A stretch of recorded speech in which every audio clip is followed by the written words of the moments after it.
नमस्कार विद्यार्थी मित्रांनो, आज आपण प्री रिसिव्ड इन्कम किंवा income received in advance he adjustment पाहणार आहोत। तर व्यवसायाला इन्कम कधी होतात हे आपल्याला माहीत आहे। ज्यावेळेला आपला व्यवसाय गुड्स किंवा सर्व्हिसेसच्या माध्यमातून अदर पार्टीला बेनिफिट देतो त्यावेळेला व्यवसायाला इन्कम होत असतो, हे आपण पाहिले।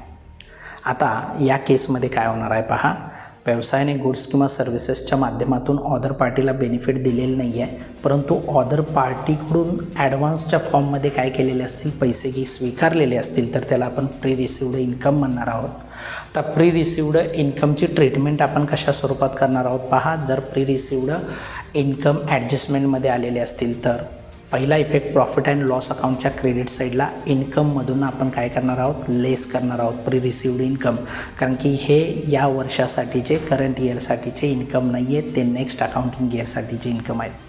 त्यामुळे पहिला इफेक्ट प्रॉफिट अँड लॉस अकाउंटच्या क्रेडिट साईडला संबंधित इन्कममधून लेस, अँड सेकंड इफेक्ट आपल्याला बॅलन्स शीटच्या लायबिलिटी साईडला दाखवायचा आहे, कारण की प्री रिसिव्ड इन्कम ही आपली काय राहते, लायबिलिटी राहते, जोपर्यंत आपण अदर पार्टीला बेनिफिट रिस्टोर करून किंवा स्टोर करून देत नाही तोपर्यंत। जर प्री रिसिव्ड इन्कम ट्रायल बॅलन्समध्ये दिली असतील तर त्याचा एकच इफेक्ट घ्यायचा आहे आपल्याला बॅलन्स शीटच्या लायबिलिटी साईडला, कारण की प्री रिसिव्ड इन्कम हे काय आहे, लायबिलिटी आहे, आणि ट्रायल बॅलन्समध्ये देताना ती क्रेडिट कॉलममध्ये देऊ शकतात, आणि लायबिलिटीचा बॅलन्स कोणता असतो, क्रेडिट बॅलन्स असतो। Thank you very much.